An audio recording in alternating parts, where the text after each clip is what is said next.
Well, good morning, everyone, and thank you for joining us for our ASCOA's Caribbean Forum on Promoting Growth Through Innovation. I'll go ahead and get started while our speakers get mic'd. We're delighted to have assembled such a prestigious panel of experts to share their perspectives. So thank you, Claudia, Dennis, Greg, Javier, and Gavin for your participation and representing organizations and companies that are truly leading and affecting change and growth in the Americas. I'd also like to welcome as our special guest this morning, Consul General Jamaica in Miami, Franz Hall. And I'd also like to thank, importantly, our Miami program sponsors, Solistics, Chevron, Cisco, Citi, HBO Latin America, and Kroll for all their support and their partnership. And I'd like to thank my colleague, Madeline Johnson, and our intern, Grace Lanier, for all their hard work and dedication to orchestrating this morning's event, as well as all our events throughout the year, and to welcome Giselle Caratala to our team. As many of you know, the America Society and Council of the Americas are continually striving to address the key issues and challenges that are facing Latin America and the Caribbean. And we're committed to uniting leaders of the public and private sectors to not only dialogue, but also importantly, advocate for economic, social, and political reforms and development. We do this largely in private settings with COA members, but importantly also in public settings such as this one in Miami, New York, DC, and multiple cities throughout the Americas. Many of you know entrepreneurship and innovation have long been cornerstones of our vision for enhancing development in the region. And we're pleased to be hosting this very important forum in Miami on the Caribbean region, with which we have very strong ties, both economically and culturally. As we will hear this morning, by creating an environment that encourages entrepreneurship and innovation, smart solutions can be found for government, healthcare, education, and infrastructure development that can jumpstart growth, competitiveness, and social inclusion in the Caribbean. Please note that today's event is being videotaped, so I invite you to check our website, ascoa.org, next week to see it and to share it with any of your colleagues that would be interested. And again, thank you for being with us this morning. I'd like to briefly introduce and turn it over to our expert moderator, Gavin Audley. Gavin, a friend of the organizations, is founder and managing director of G2G Americas, an international consultancy specializing in trade, investment, and finance in the U.S., Caribbean, and Latin America. Based in Miami, Gavin advises clients in all aspects of their international business, including global sales and sourcing and foreign joint ventures. A native of Trinidad and Tobago, Gavin began his career with the country's tourism and industrial development company and later managed Republic Bank's Limited's international trade finance portfolio in Latin America. He's an undergraduate and postgraduate at the University of the West Indies, has studied in the UK, and has also earned an MBA from Thunderbird University and Tecnológico de Monterrey. Gavin, thank you, and over to you. Thank you very much, Nancy, and thanks to Nancy, Madeline, and the rest of the team at the council for putting together this event. Today we're going to discuss innovation in the Caribbean. But before we start into the flesh of the program, just to get some crowd interaction, just by a show of hands, how many people from the Caribbean do we have here this morning? Some of the countries represented. I know Trinidad and Tobago is represented. I know Jamaica is represented. Anybody else? How many are distressed, just like I am, that the Caribbean is not represented in the World Cup? Since the topic is innovation, I wanted to tell you guys that there's a Caribbean technology company by the name of Telios that put together this. I know it's difficult to see, but it's an app that, since I suppose we weren't represented in the Caribbean, they decided to have us represent ourselves in some other way. So they have actually put together an app that you can actually have on Google Play or on your iPhones, where you can predict games and actually gather points. For me, it was a fantastic example of Caribbean innovation in practice.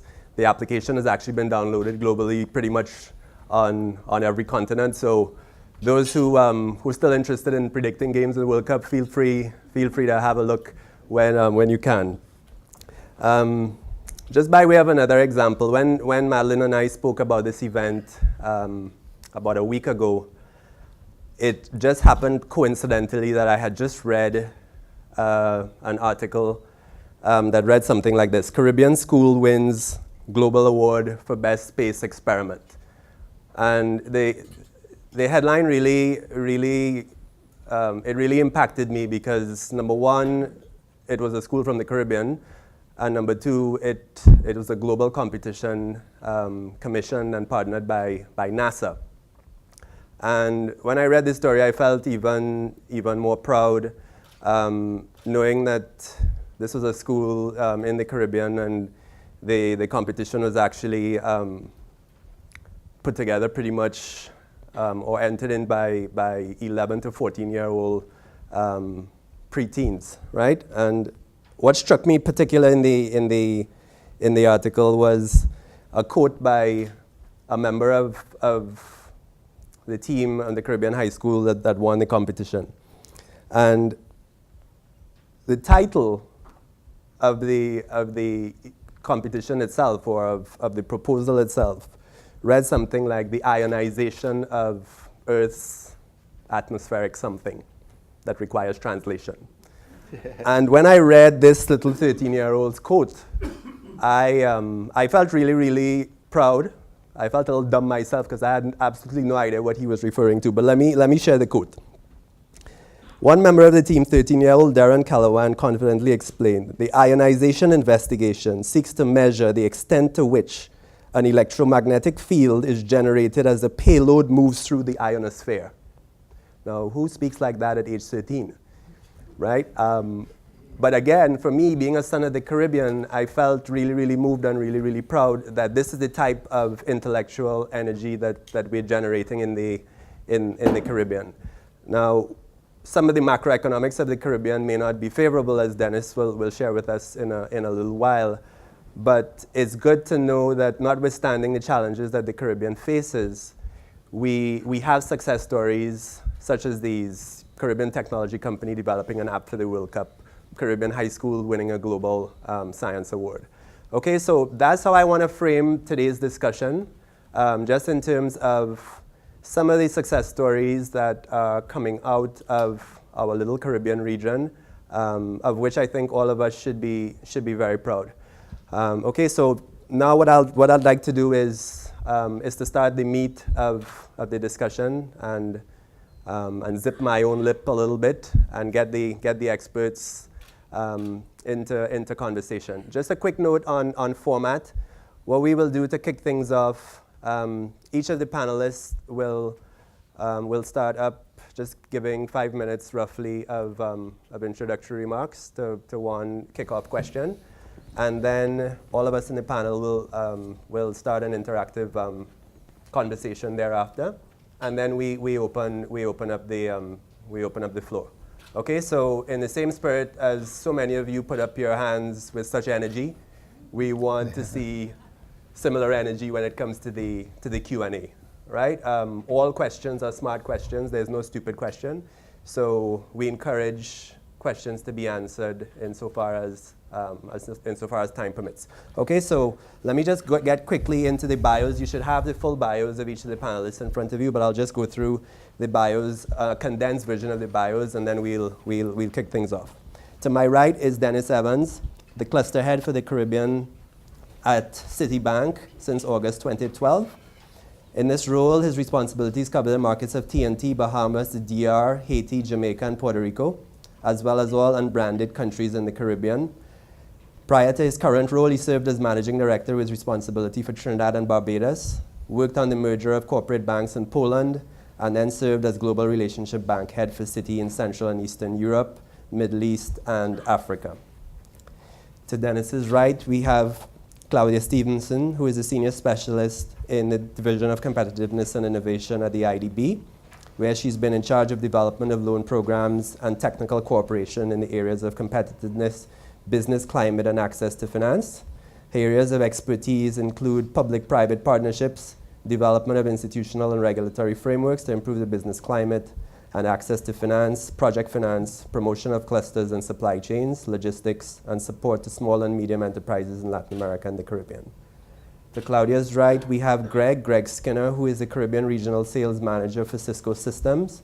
He has tremendous experience in both the public and private sectors in the Caribbean, having been a part of the telecommunications industry for more than 30 years. Before joining Cisco, Greg worked for companies throughout the region, including Nortel and Nexstar Digicel, in roles ranging from manufacturing and engineering to marketing and sales. Greg has lived in Canada, Mexico, and the US, and supported regions from Europe, Asia Pacific, Latin America, and the Caribbean. And to Greg's right, we have Javier Figueres, who is the Corporate Vice President of Affiliate Sales and Marketing for HBO Latin America, where he has spent more than 20 years overseeing all distribution operations and marketing campaigns for more than 12 countries and territories across Latin America and the Caribbean. In this role, he has led the implementation of various strategies for markets across the region, including Jamaica, Barbados, Trinidad and Tobago, Bahamas, St. Lucia, and St. Vincent and the Grenadines, among others. Okay, so just to get things kicked off, I'd like to just ask Dennis to provide us with a brief macroeconomic overview in terms of what is driving the Caribbean right now, some of the challenges, some of the opportunities, some of the success stories. Great. Thanks a lot, Gavin, and good morning, everyone. I think I'm the only one who has 2 slides, and that's because after Gavin heard my strong Trinidadian accent, he said he would be the only one to understand anything that I said. But the Caribbean has many challenges. The first one, I guess, is most of the countries are tourism-based economies. And although tourist arrivals are up, most of the spending by tourists haven't come back to pre-crisis levels. So that is one of the challenges. There have been also some stalling of some of the infrastructure projects around tourism after the downturn that found difficulty in getting funding. And of course, most of these economies are energy-based, and they have been consistently high energy prices persisting. Of course, Trinidad is an exception to all these things. Generally, they have high debt to GDP levels, and not a lot, but a few of the countries have entered into IMF programs, Grenada, St. Kitts, Barbuda, Jamaica, for example. Belize has had 2 restructurings. So they have had their challenges, and high debt to GDP levels means that they may not have the flexibility borrowing themselves out of some of the problems that they have. On the bright side, however, the commodity-based exporters have increased their growth by 3.4% this year, which is the same amount that the commodity exporters had in 2013. And the tourism countries have increased their growth by 1.4% compared to 0.7% last year. So things are improving, and it seems that we are over the worst. Coupled with the fact that 2 of the largest economies in the grouping are having good growth prospects, Dominican Republic, and led by mainly gold exports, and also strong internal consumption, and Trinidad that basically is energy-based and has 10 billion in reserves, etc. So those 2 economies make up about 61% of the grouping and are doing fairly well. In fact, if you turn to the next slide, I hope you can read it, but there are only 2 countries that are not growing, which is Curacao, and 0.4% negative growth. They just got an approval from the Dutch government to do some borrowing for infrastructure projects, including a hotel, and Barbados. The difference, which also is not growing by about 0.4%, the difference between Curacao and Barbados is the fact that Barbados has 126% debt to GDP. Now, Barbados would be quick to point out that most of that debt is in local currency, and they do have enough foreign exchange to meet the debt. But I also think that they have 2 mantras in Barbados. One is that the exchange rate must remain the same, and that they will service debt. Having said that, you know, everything else will suffer. So they have already had to reduce their labor force by 2,800 people. But Barbados is not the only one. If you look at Aruba, they have had to put a 4-year freeze on investments, on spending, on government spending, and raise their pension age from 60 to 65. If you go down, you know, Bahamas has a fiscal deficit of 20%, and they have also curbed spending and will be introducing a value-added tax, which was supposed to be 15% in July, but it's now going to be 7.5% in January. You know, pension fund reforms and health reforms in Curacao. Jamaica has had to do a number of tax reforms. Even in Trinidad had to do energy reforms, which has now stimulated the economy and is expected to now grow over 2.5%.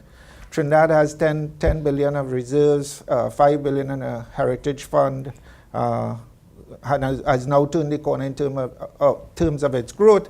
Dominican Republic is growing at 5.5%, you know, a lot of internal consumption, and one of the best economies for us regionally. So there are a lot of challenges, but I believe there are a lot of opportunities too. And I think we are over the worst. And out of adversity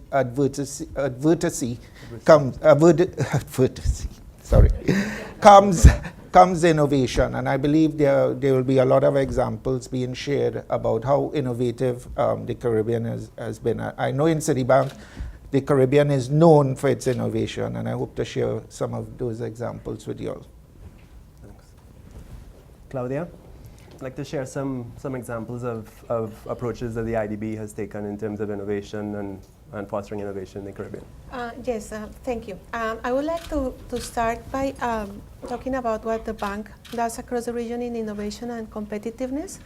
We are development bank, and we work mostly with governments. And the way we work is providing either financial instruments or technical cooperation or sharing knowledge across the region in the topics of competitiveness and innovation. And we work all over the region, working with governments under the common goal of how to boost private sector activity, which of course includes innovation. And I think the previous presentation was very timely because when we look at the Caribbean, we see that the indicators for competitiveness, for innovation, fare relatively low to the rest of the region. And the big question is why, if these countries have an incredible capacity for creativity, well-educated people, good standards of living, why things do not grow in the way that they should, why there's not more productivity, why there's not more innovation. And one of the issues that we see across the border is that most countries in the Caribbean are, of course, they're small economies, they are very vulnerable to external shocks, and most of them focus their economic activity in one or two activities, either tourism or natural resources. And this is where we see a potential that there has to be economic diversification and more private sector activities in new areas, taking into account all the capacity of the region in terms of especially the human capital, to bring in new set of activities, and this is where innovation comes. We have worked in many countries in the region, a lot in Jamaica, Guyana, currently in Suriname, to work with the business climate. Look at how the regulatory framework is, where are the bottlenecks, why it's more costly for doing business in these countries, how to support the countries which are willing to make a better environment to attract investment and to boost their own entrepreneurs and their own enterprises to grow. And we have a lot of examples where in partnership with countries or the countries themselves with partnerships of the bank have done initiatives to increase technology, to modernize their legislation, to modernize their institution, all towards improving public-private dialogue and improving private sector-led growth, which is our target.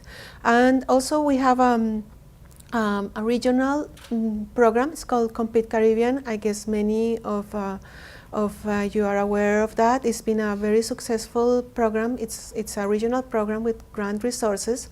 It's almost it has one more year to go, but probably it will have a second extension because there are issues of scale in the region, and doing a regional program, there's a way to get synergies. And we focus on 3 areas in this program. We have one area of knowledge development, where we foster studies that are practical and they're conducive to innovation. I can give some examples later if people are interested. We have a project where countries can ask for resources to improve their business climate in issues like access to finance, investment promotion, business registration, all across the Caribbean region as well. And we have what's called an Innovation Challenge Fund, where firms, either individual firms or cluster of firms, if they have an innovative solution, but there are market failures and they cannot get the resources to move it by themselves, and it's mostly because they're usually risky. Innovations programs are usually risky, and there are grant resources, of course, and there are competitive bidding process for that.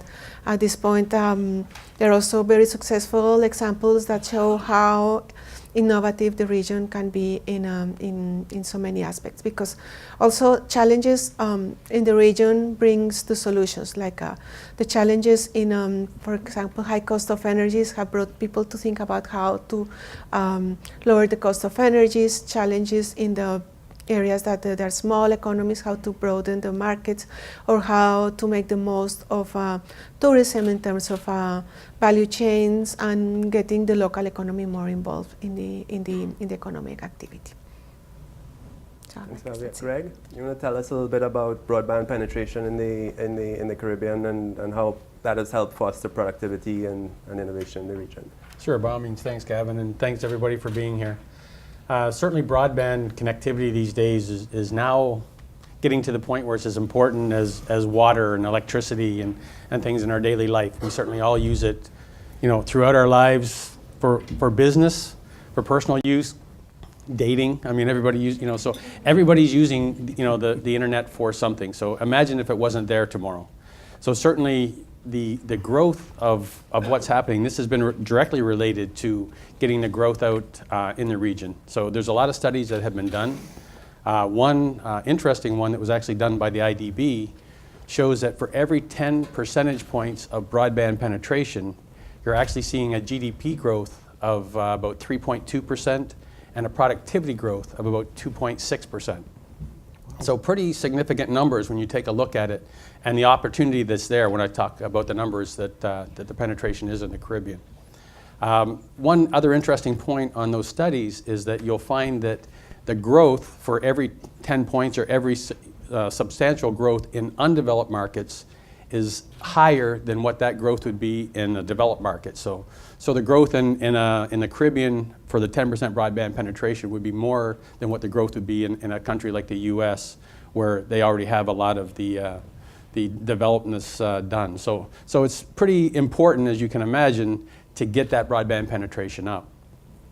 One of the things is that if you take a look at where the numbers are today, and obviously it varies because you have the haves and the have-nots. So you go from a Cayman Island, who has, I think is ranked number 15 in the world for broadband penetration, and you can see how the Cayman Islands are doing.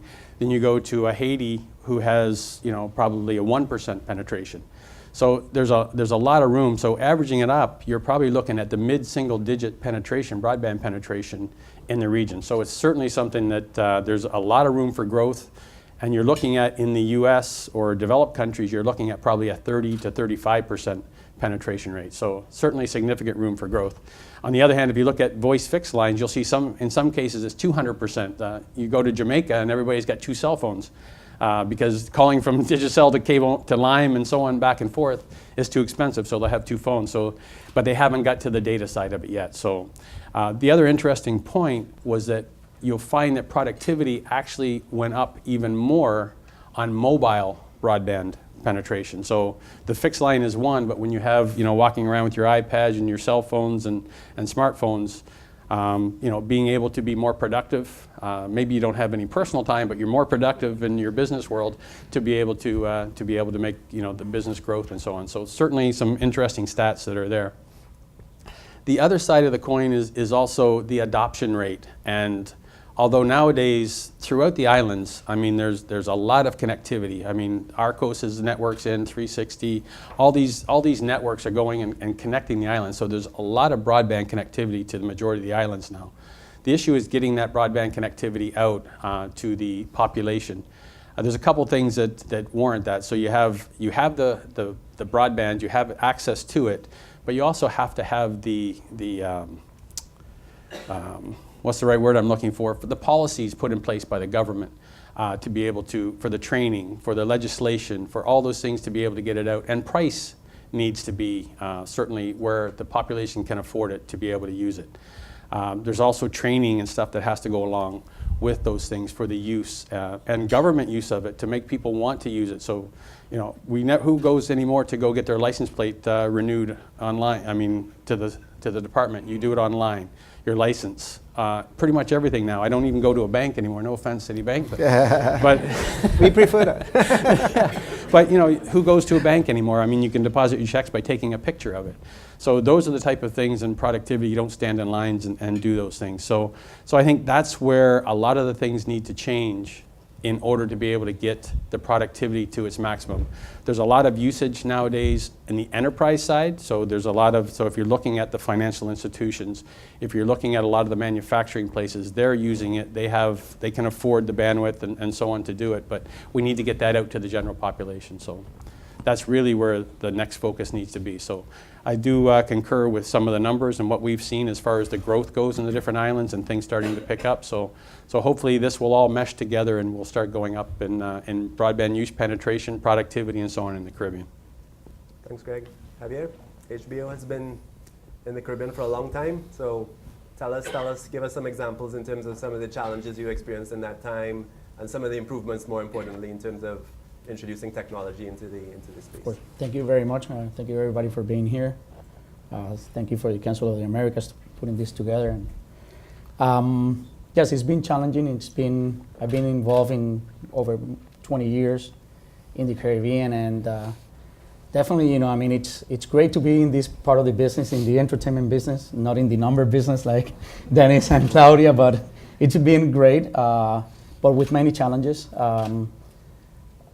Throughout the technology, seeing how the Caribbean has evolved in the technology, going from analog cable companies, going through all the, basically back in the 90s, many of these companies were distributing channels that were over the air and just downloading from the satellite and just putting it out there to the subscribers. So it's been, interesting seeing how this evolved into becoming a real business.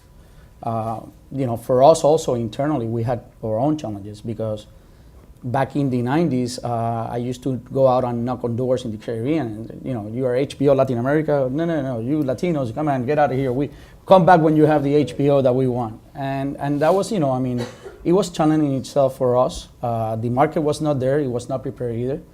Again, it was very analog. But today, it's been incredible. It's been amazing. Back in 2006, we, as a company, decided to launch the first HBO channel totally tailor-made for the Caribbean. So we heard what they were asking for internally in the company. And we were able to put this together, and it's amazing.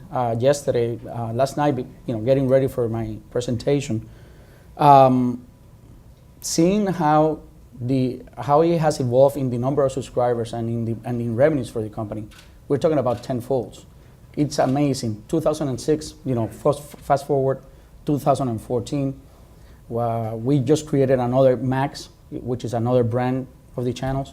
Today we have more than 20 channels tailored for that we can offer to the Caribbean basin.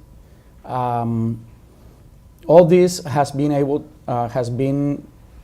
to be accomplished in the hands of the cable companies. They got it.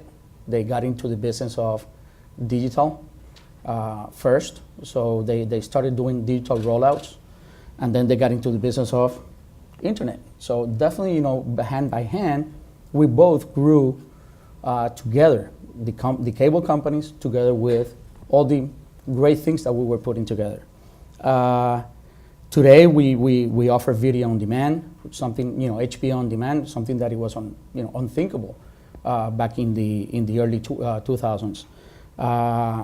Just now, we're working very hard to get out HBO Go for the Caribbean before the end of the year, hopefully. Again, that goes very much in hand with what Greg was saying about the internet and the growth of the internet experience that has happened in the Caribbean. The HBO Go is an internet-based Yes, platform. we will be able to have today, as as we speak, we already launched it in Latin America and Brazil, and it's amazing the amount of traffic that we're getting at HBO Go. I mean, we're putting there more than 2,000 titles for the subscriber to watch it whenever they want in any platform, being a tablet or being an iPhone. So those things, and we're getting prepared for the millennials that are not going to be watching anymore, the regular TV set. So, we also, we've been supporting the local communities as well. Everything started, by supporting local carnivals like the Curaçao Carnival.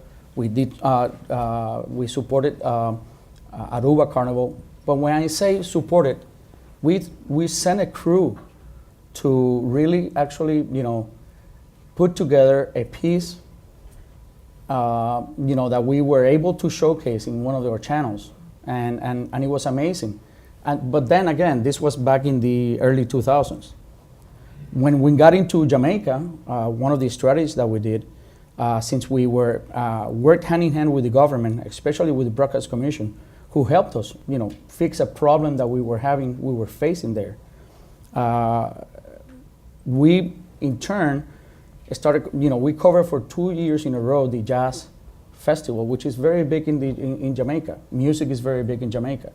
By doing so, we showcased this show. It's a half-an-hour show that we put together, and we showcase it in HBO, in all of our HBO linear channels throughout Latin America and Brazil. I mean, it's huge, the reach that the Jamaica Jazz Festival got. And it was very well put together, and it was a very good example of how private companies can work with local governments. And because definitely Jamaica was very excited about, this is great for the tourism. So these are the things that we have done. We're definitely going to be promoting, trying to see if we can put together either a short story film, or putting together one of the series that we have done. We have done series throughout Latin America: Argentina, Chile, Brazil, Mexico. Why not Jamaica? So why not the Caribbean? Why not Trinidad and Tobago? We've been talking to Trinidad and Tobago about, working around, see how we can do with the film and arts, how we can put together those things. So definitely, it's been quite a ride, but a very gratifying ride, and we're looking forward for the next 20 years in the Caribbean. Excellent. What I'd like to throw out to the audience and directly to the panel, and it's a question that I think of more or less every day, and that question is, what is brand Caribbean, and what does that mean? I often try to impress this upon different individuals in different islands when I speak to them every day. It's useful to have brand X in terms of the island, but what is brand Caribbean? And what I'd like to throw out to the panel, just as a general question, and whomsoever, you can just feel free to jump in. Is brand Caribbean becoming synonymous with innovation? Or is that too premature a step right now? Because listening to all of the inputs, yes, we have challenges, but we also have a certain trajectory which seems to be going in the right direction. So how will you perceive Brand Caribbean insofar as the perception of the Caribbean could now be one of innovation and technology? I always used to tell people when they visited Trinidad that the Caribbean is a place where you have a lot of fun doing a lot of serious business. And I think that's one of the benefits of the Caribbean. We don't, it's a different culture. I've worked in other places, Poland, etc. There's a much more serious culture, much more hierarchical. But, the Caribbean is more a place that is warm, friendly, and that's our strength, our humility. It's not a weakness. I think, though, there are many countries and they're all varied. So if you take a country like Trinidad, for example, they were always best in class with innovation, always had big energy companies, developed LNG before Venezuela that talked about it 25 years before. So they've been able to have niches of perfection in a way. And that has to be replicated, I think. A lot what is going on in technology, etc. As I said, I think advocacy. I don't know why I'm having trouble with that this morning, but out of that comes innovation, and I think you can see it in different pockets of the Caribbean. Yeah, I also think that coming from the island world, they had to be innovative all their life to be able to get things. So I think that they're innovative in culture. I think now is taking it to be innovative in the technology world and being able to take that out. We had a meeting, I guess it was in Montego Bay, with the CTU, and the person from World Bank was there. And World Bank has this forum where they develop, I think it was in Jamaica actually, where they actually pull together a lot of the youth to be able to, and out of that, internet businesses have evolved because they did get the access, they did get the support, they did get the stuff that's needed. So I think it's there culturally. Now we just have to get it out to the technology world and get the globe seeing it, because you can take two of almost anything and they'll find a way to put it together and make something out of it. Right. So it's now a matter of taking it and getting it out to the technology world. I just want to add something, and it's not my industry, but I was 2 weeks ago in New York at our forum at Invest in Caribbean Now, and it got to my surprise, and I've seen it in Cayman Island, the development, but the health tourism, it's been amazing how it's been growing in the Caribbean, and basically because the Caribbean has always been oriented in service. They've been servicing tourism for more than 100 years. So Right. definitely the health tourism area, it's growing, and it's definitely a way to innovation, definitely. Right. And I would like to add that there's like two sides of it, because I don't think what's happening in the Caribbean has been showcased enough. And when you look at the World Economic Forum indicators, the basic indicators, the indicators are not the best. But when you go into the details and you see what's really happening, or the little innovative things that are doing, that are happening in the Caribbean, but they are not showcased enough. And of course, you go and you go to the rankings and say, well, they are low. What's happening here? But then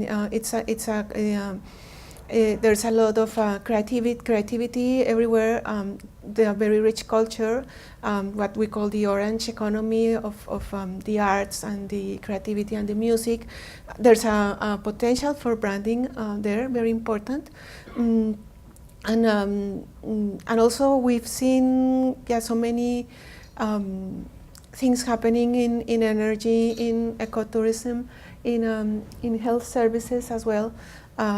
That there are like little seeds that need to be taken care of, because there's a lot of potential. So net, we need more HBO coverage. Most definitely.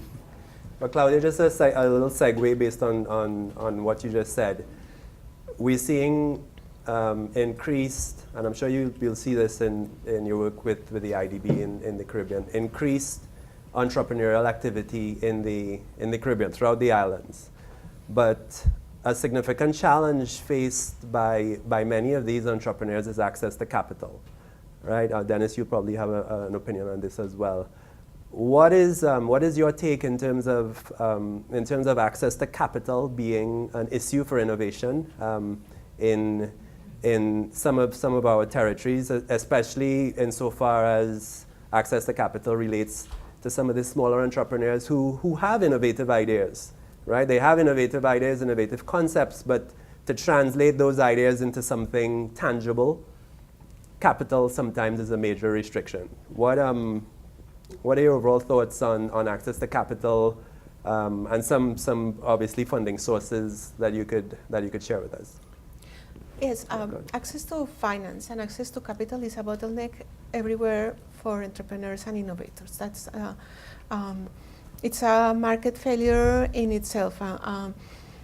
It's a risky business. It's usually a new idea. There's no track record, and the financing issue it's always going to be an issue, and we recognize that. And when you look at the Caribbean and the enterprises surveys, access to finance ranks most high, of one of the highest problems for entrepreneurs and small businesses, and it takes a lot of effort to do, and it's a long way to find mechanisms from our perspective. I'm sure my colleagues will have different perspectives, but well, what we do, we work with governments, we try to work with local development banks to work with either guarantee funds or work with regulations, like to have a secure transactions framework, so anything can go, other things either different than land can be used as capital. There are a lot of things that can be done in the regulatory framework, but also like in our Compete Caribbean program that I mentioned before, we recognize that, and there is a grant facility for risky businesses, just to bridge that gap where a bank won't finance because it's too risky, but there is like a partner will say, okay, we'll share the risk.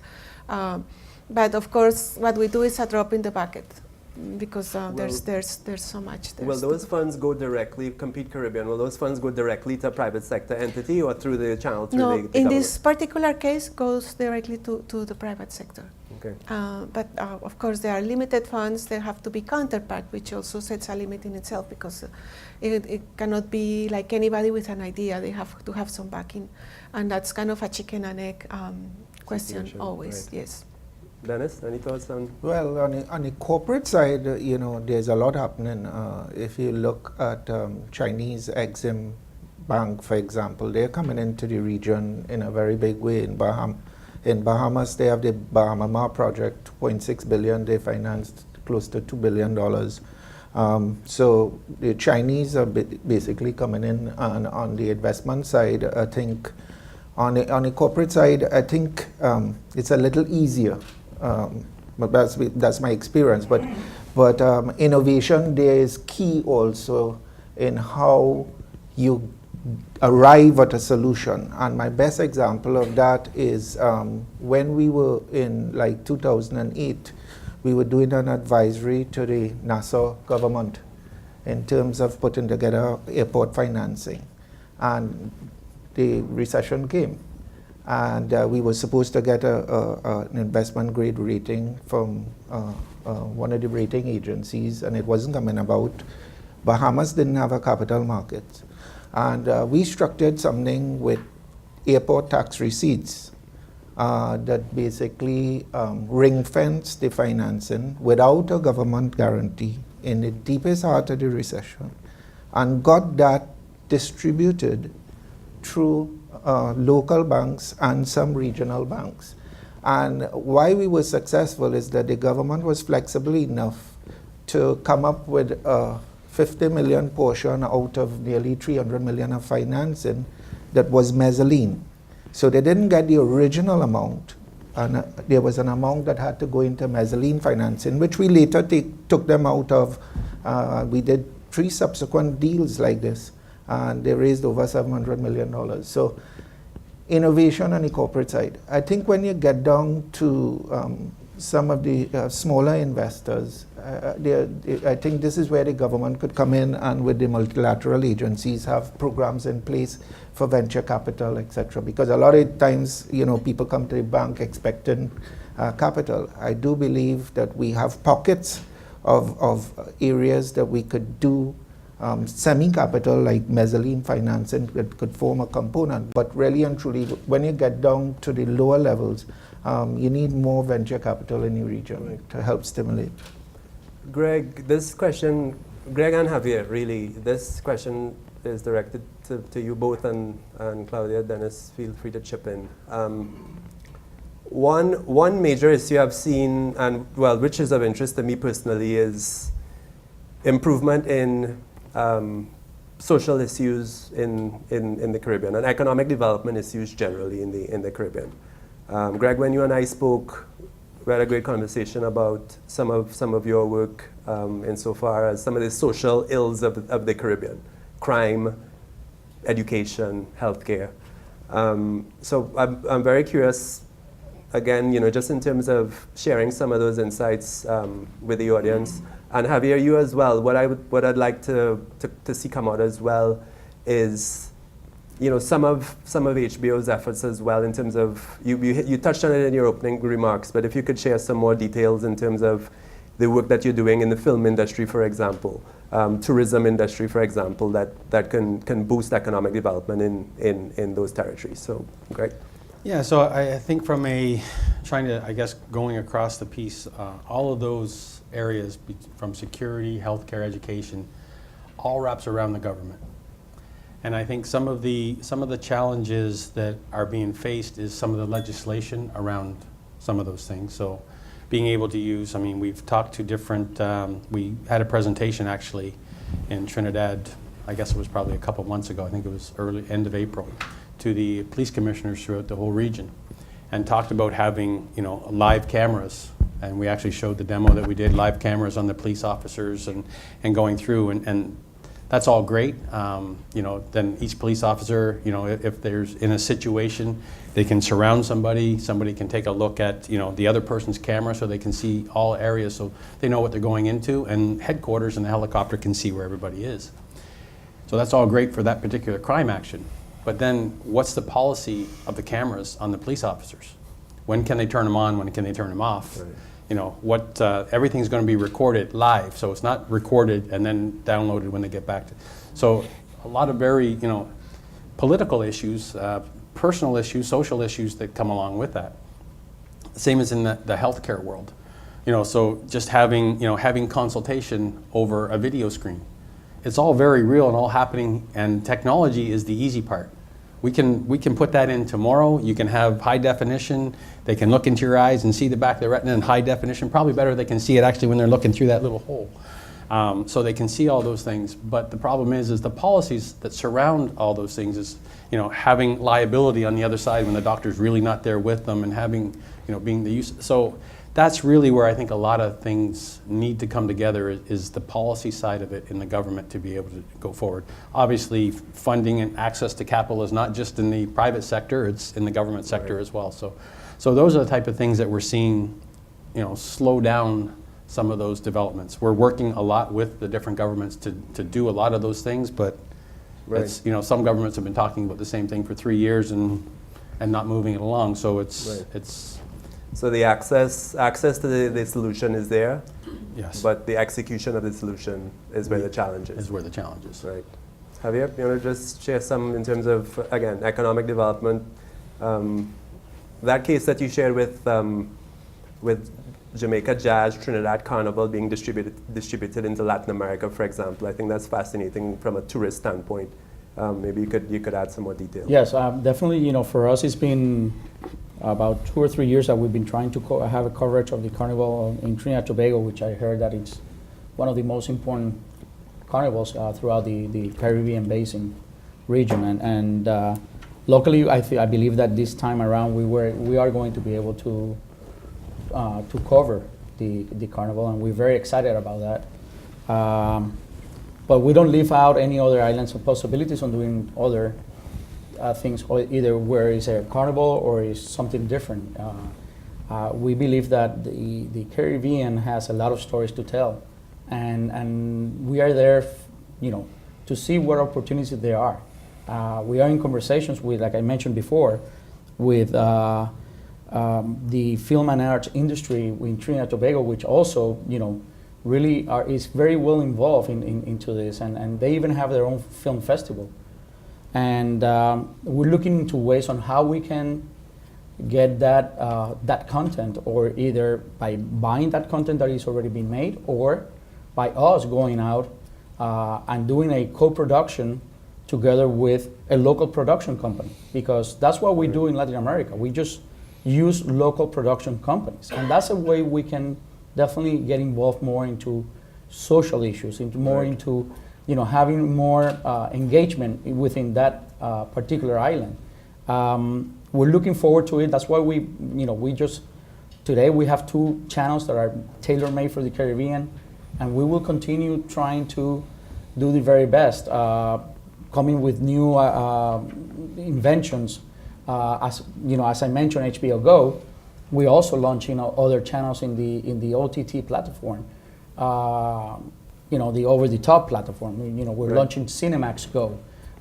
We also, we have channels that are not premium channels. They are basic channels. They are ad-supported channels. Warner Channel, Sony Entertainment Channel, and again, we have many gateways that we can use in order to have coverage of the Caribbean. Definitely, there is opportunities there, and we will, we're there to help. Great.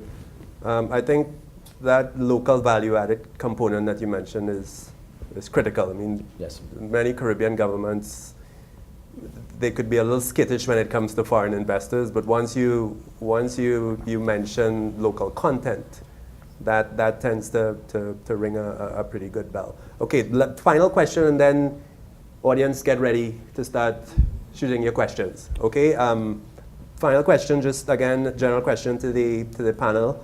I'm also very, very interested in knowing a little bit more about the collaboration between the private sector and the public sector in the Caribbean, in terms of what your experience has been, just in terms of interacting. Some cases, some of you more than others, but I really believe that public-private partnerships are really a formula that we need to develop even more in the region. So please go ahead, share some insights. Anyone, take it away. Claudia, you're smiling. Okay, Go ahead. Yeah, no, because I'm smiling because that's basically the core of our business. That's what we do, public-private partnerships, bridging the gap and getting everybody together. Basically, most of our programs in the region and in the Caribbean, we try to set up some sort of council or institutionality where public and private academia, so civil society get together and talk about their main issues, especially regarding competitiveness. And we have supported many countries in setting up their competitiveness councils or whatever they need to make them, where they have some sort of structured dialogue on topics. And I can say that there are many successful stories in the Caribbean. Jamaica comes to mind, where they have a couple of councils that have managed to select certain topics and get everybody together towards improving their economy and having everybody involved on a common goal and on a common path. So for us, that's the core of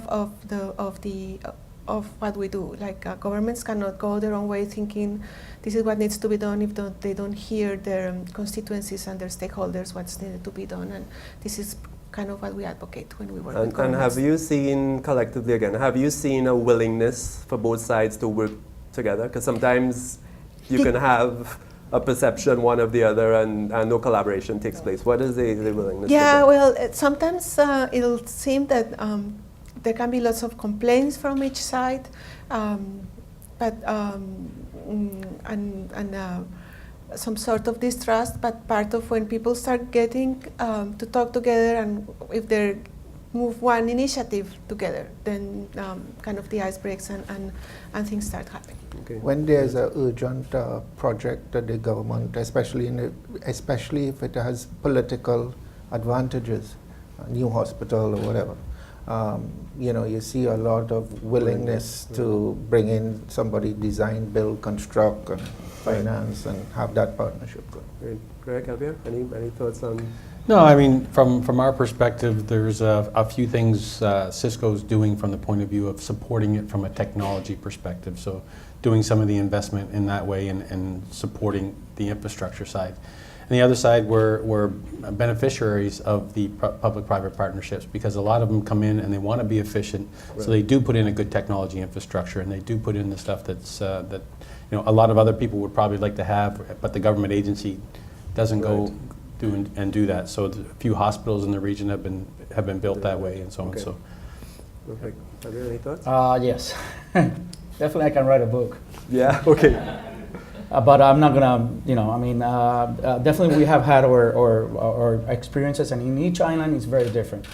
Trinidad and Tobago helped us a lot out of the, from the government side once we got in. Saying, this is HPO, any HPO that is being showcased here in the island is illegal, and they did engage with us, and they really helped us out on doing the right thing. Jamaica as well, once we went out to and reach out to the Broadcast Commission, they engaged with us. So, those are the two positive stories that I can tell you. Bahamas was like kind of a bumpy ride, but they got it at the end. So that, we were able to come in. But then you have the, dark sides of the stories. Cayman Island, it's incredible how improved that island is, how wealthy that island is. Yet, you have regulators that they just don't engage, and they want to look to the other side when you have companies from the U.S. saying, look, X and X companies doing, it's downloading, from the satellite, property from us, and it's not the right thing, and they just look to the other side. It's really amazing. 2014, you still have agencies in certain parts of the Caribbean that they just look to the other side. Right. So, there's still, many challenges to continue that we will continue having, but definitely there is also very positive things that can come out. Once you engage with the government, once you can partner up with the government, then that goes out to the private sector, and then it becomes a real business. Then those companies are able to go find funding, because no banks are going to be lending money to cable companies that are, their business plan is not real, because they're not paying, the programming costs that they have to pay to the rightful owner of the copyright. So, it's been a wild ride, but it's been a great one, and definitely, we look forward on continuing to working with the public sector, but on the good things, in trying to do filming, in trying to do more coverage of jazz festivals or carnival festivals. That's what we want to get engaged to, not in regulatory issues. So I think that, we're way past beyond that, and there's no need for, for any other company right now in the Caribbean to continue doing what they're doing. Okay. Okay, perfect. Let's time for us to open up questions to the floor. I'm sure everyone just can't wait to jump in with some questions. Is anyone? Melissa? 1 second. We'll have Melissa first, and then this gentleman right in front. Well, I know your name, Melissa, but please introduce yourself and direct your question specifically to whosoever. Melissa Marchand from Global News Matters. And if we run short on questions, I've got like 30. We can be here until lunch. Lunch afterwards is on Gavin. Yeah, right. Whatever. Okay, so this is actually not specifically for one person, but I think each of you can contribute something to answering this question. And just thinking about the tendencies that we're seeing with mobile penetration, which was mentioned. You've got about, in Dominican Republic, for example, you've got about 84% mobile penetration, but banking penetration is only about 46%. So where do you see the role of innovation and technology in closing that gap? Great question.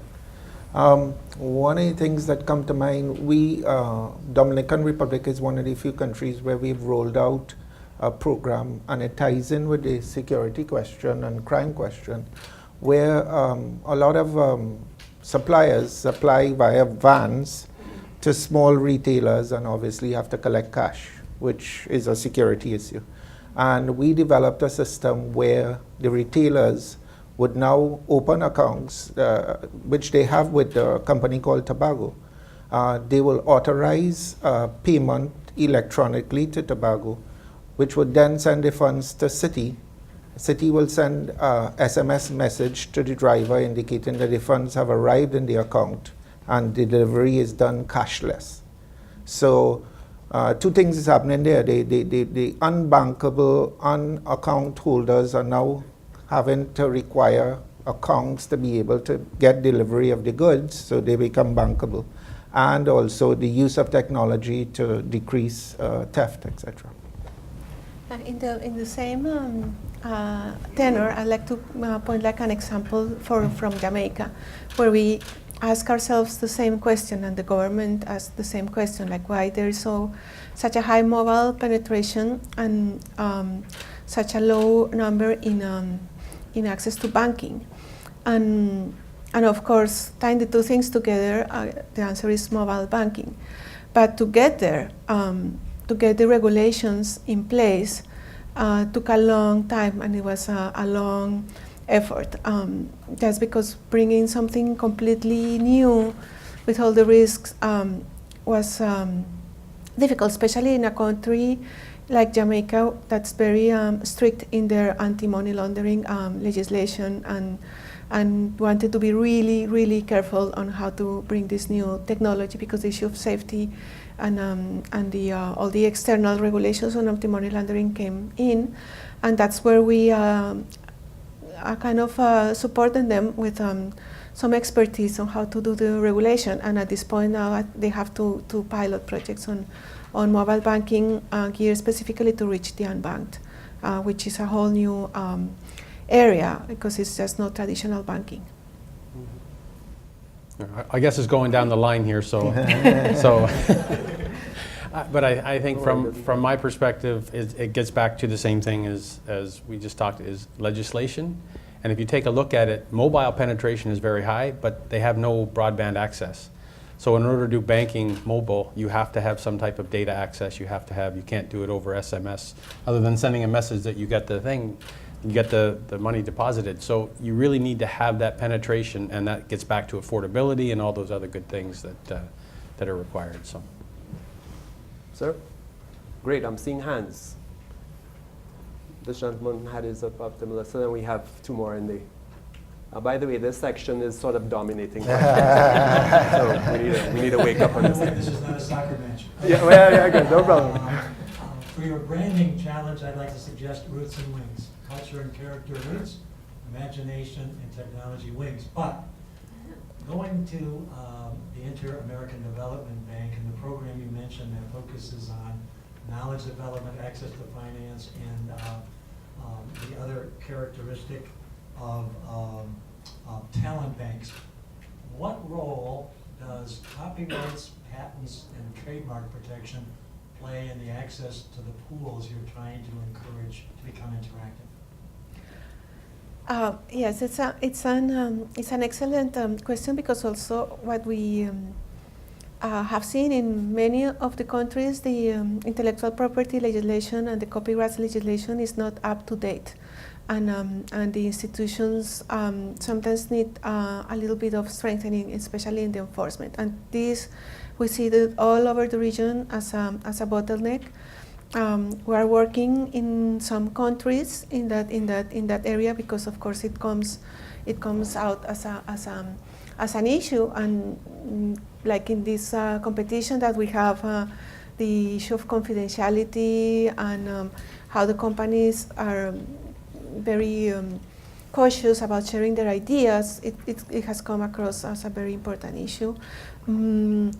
Concrete things that we are doing, we are working in some particular countries in the region when they ask us, because we are not we're kind of demand-driven on strengthening the current legislation and the institutions. We have a big program right now.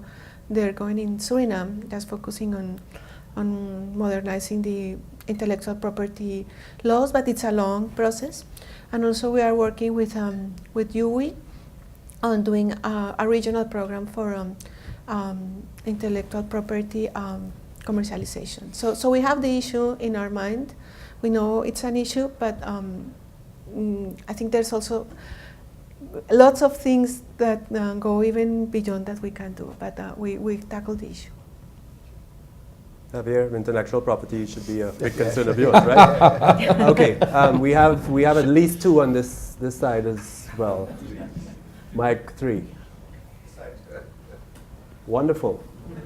Okay, great. Well, we'll try to alternate just to share the glory a little bit.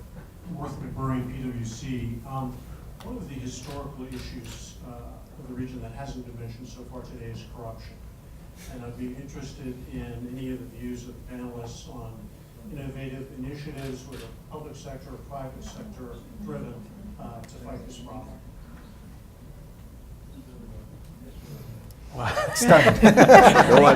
No one Unconventional business practices, we call them. Don't all Greg, speak up at the Greg, same you time. take it away. I think you could lead with that. Yeah, there's obviously, coming from the American company side and so on, is not something that is participated in. It's something that we probably know of directly. But sometimes you're sitting there, you're working on a deal, and then all of a sudden it's just gone to some company that started a month ago. So there's a lot of challenges around that. How you fix that, I mean, that's really got to be fixed internal, because some of it's internal to the governments and so on, because some of it's very blatant, but yet it goes on.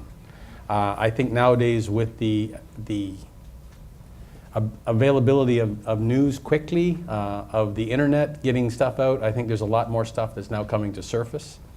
And I think some governments have to do something about it pretty quickly, or they're not going to be there. And in fact, some of them might do something about it quickly and still not be there in the next elections. But I think that's really where the thing is. So do we know what's happening for sure? No. But when you see some guys driving around on a government salary and they have a Porsche and they have a Range Rover, it's pretty expensive here in the U.S. So in these islands, it's usually double. So you kind of wonder what might be happening. But certainly, if you have proof, you take it upwards. But a lot of times the proof is not there to be able to do anything. On the positive side, though, there are a lot of RFP processes now for everything, which quite honestly sometimes distresses me, and that doesn't help with innovation, because we spend our time having sleepless nights coming up with something very innovative and presenting it. And in the interest of transparency, you're taking my idea and RFPing it out.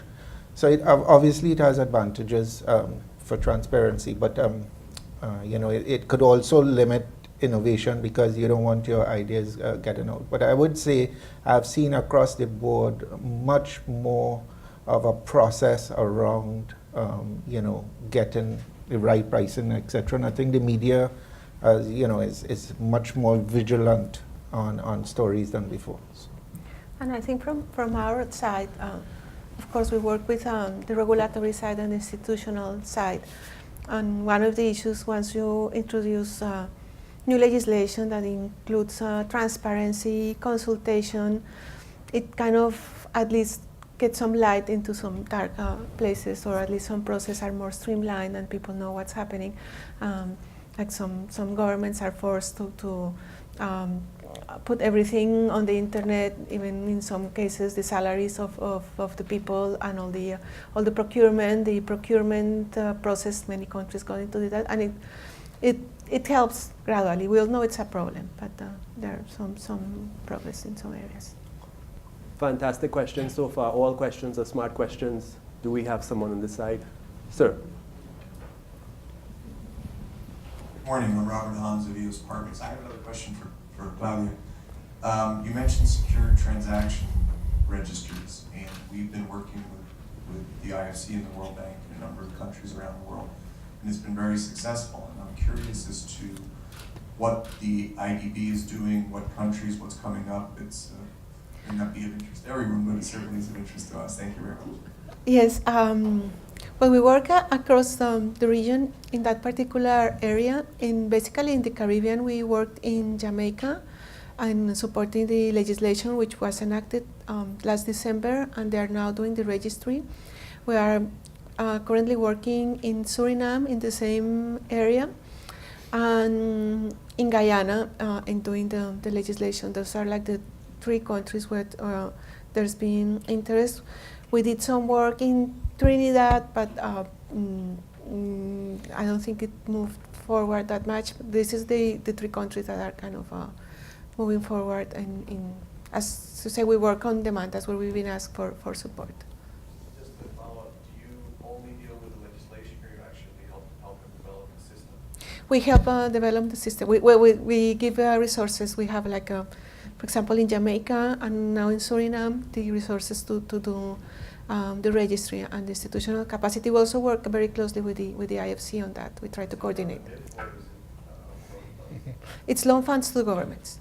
At this point, you can use the internet to make a lunch date. Okay, 1 second, sir. We're coming to you in one short. We had a question, at least 2 questions. Yes, ma'am. Good morning, everyone. Thanks for sharing your ideas. My name is Georgia Robinson. I'm an education attorney and also director of readandpaysmore.com. Can anyone speak to innovations in education in the Caribbean? Well, I can talk a little bit about some of the education. It depends on which aspect you're looking at or what we're doing for education in the region. We're working with campuses like UE, UTT, and so on. From UE's got the initiative One Campus, so we're working to make it the same experience whether you happen to be in St. Lucia or whether you happen to be in Cave Hill, and so on and so forth. So if that's what you're looking for, we're starting to do some of those things. We just signed a deal in Haiti to put some for education department there as well, to be able to have remote teaching in some of the schools. So obviously, looking at where you are, you have to have facilities to put some of this equipment. So you have to have, air conditioning, you have to have electricity, you have to have certain things, which unfortunately in Haiti is not widespread in a lot of places, but certainly those things are happening. What Cisco is doing itself as well to help from the IT perspective is we actually have set up educational centers as well in conjunction with the schools. So with UE, with UTT, there's a number, I think there's 6 in Haiti that are actually going on. So we've trained a number of people in technology side. So there's a lot of different things happening. So depending on what your question really is, that's kind of the scope of it. So we can talk afterwards if you want more detail on what we're doing specifically. But that's in general, we're certainly supporting all of those things that the education's doing. So if a student goes from one place to another, that's the same logon, the same look and feel that they have wherever their home campus is and so on. So those type of things are what we're working on with them. Okay, we have time for just one last question. Sir, your hand has been up for a long time. Go ahead. My name is Larry Mullings. I'm a CPA operating practice between here and Jamaica. And Paul, I wanted to ask you this question because I'm pretty sure you're aware of the issues. The matter of corruption came up. And of course, countries like Jamaica have put a lot of regulations, legislation, processes, people to fight corruption. That itself has become a problem now where the procurement process for any project is now 2 years.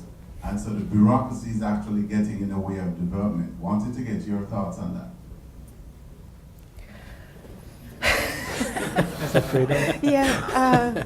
Deep breath. Yeah, Deep breath. yeah, but I have to say that we are aware of that. But usually, when we do a project, it's bank procurement, which is certainly different. But we know that in most Caribbean countries, the processes compared to the rest of the region are much longer. It's because it's a society that has a lot of consensus building in between governments, and when we know the processes are extremely long, and not exactly my area, but those other areas of the bank work about streamlining those processes. But I don't think it's an easy task because there's also a big cultural issue of having everybody on board, which has its advantages and its disadvantages. In some other Latin American countries, they just go and say, let's do this, and they do it. And then the government comes and changes everything. When somebody in the Caribbean is going to make a tough decision, say, let's make sure that the opposition is in place, that the academia, the civil society, so when we finally move, everybody's okay. So it's a balance. Okay, I think that's pretty much it. We're very close to 10 o'clock. I want one more. Okay.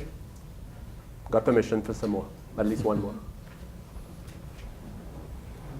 Hi there, Matt Mulder, the Canadian Consulate here in Miami. Just want to ask you a quick question, as you seem to be talking about the new adaptation, new clients, new people, and using kind of the idea of the millennials and the unbanked.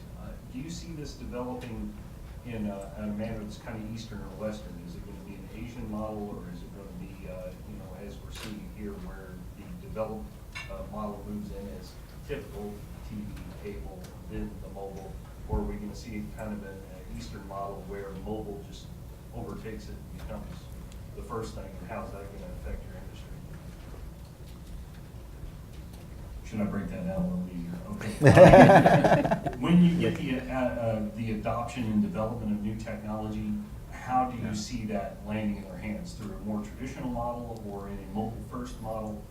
Well, what we're seeing certainly, and I'll take the first stab at that at least, is what we're seeing is it's more wireless, it's more mobile. Putting in the infrastructure, it's great if you use Jamaica, downtown Kingston, where they're putting fiber in and giving access to the different corporations and so on there. But to get it proliferated throughout, it really needs to be wireless. That's why the mobile side has taken off. I mean, there used to be landlines. I mean, back before the mobile took off, it used to take months to get a landline in some of these places. But you can get a mobile now in minutes, so to speak. So the mobile side is really taken off. I think it's now, as I mentioned earlier, in some places, and maybe Jamaica's one, it's more than 100% penetration, because a lot of people have 2 cell phones. So if you take a look at the population number of cell phones that are out there, it's like, wow, what happens? But it's voice. So they don't have the access to the data on it. They're not paying for that because of the cost of it. So it's really getting a matter of making it affordable for the majority to have it. So the access is there. Most of the companies now are getting into the 4G, 3G plus, LTE, whichever technology you want to look at it, where there's definitely access to them. But now it's making it affordable for them to actually use data. Because if you take a look at it, and I'm trying to remember the numbers from Dominican Republic, but it was like 75%, if not higher, of their mobile penetration is prepaid. So they have the money before they're even used, because that's how it works. And you see the guys walking around on the corners in all these countries selling the prepaid cards. So it's for voice. They really haven't gotten into the data side of it yet, and that's where it needs to go from the affordability piece. So is it going to start on the mobile, or is it going to start on that fiber cable side? No, I think it's going to start on the mobile. I mean, it's already there from the business perspective. It's already there on the fiber side, and in fact, a lot of them are wireless. The last mile is microwave. They don't have the infrastructure to actually get the last mile in at that bandwidth. So they use a microwave to get from point A to point B from where the infrastructure ends to their building, and then that's where they put it into their local area network. So the last mile of the WAN is a lot of it is microwave. And you'll see the little towers and little dishes all over the place on top of the buildings giving them the access. Okay, Madeline, any more? We have one final question from anyone? Mike, last question, and then we wrap up.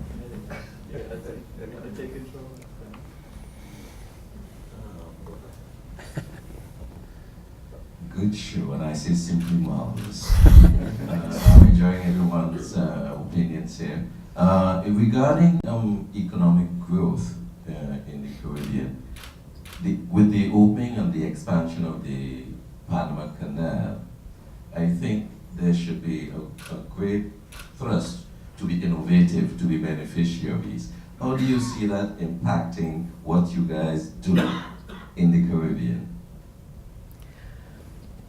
Okay, I can start just by saying that many of the countries that we work with are aware of the potential for of the new Panama Canal opening and what's going to happen to the economy in terms of some countries are thinking that they have the capacities to be the hub of the Caribbean, and some countries in particular have the physical capacity. They have the ports that have the technological capacity, so there's a potential.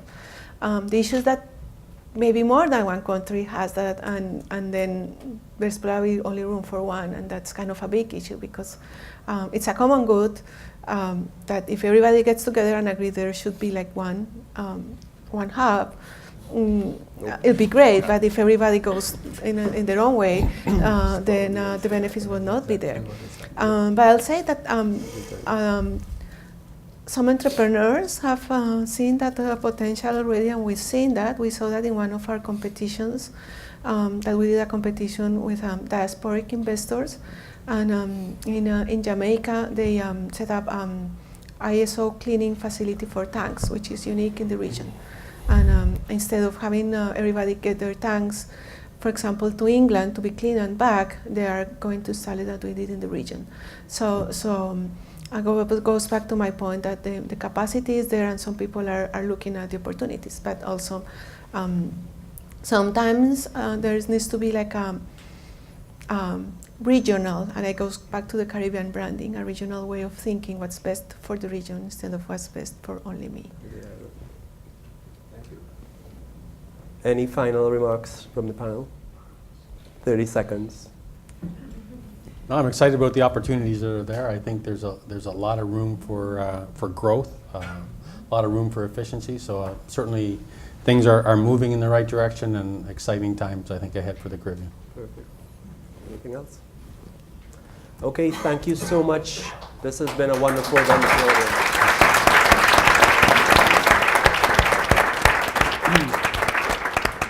So I just want to say thanks to everyone for coming again, and please, one final round of applause for a wonderful panel.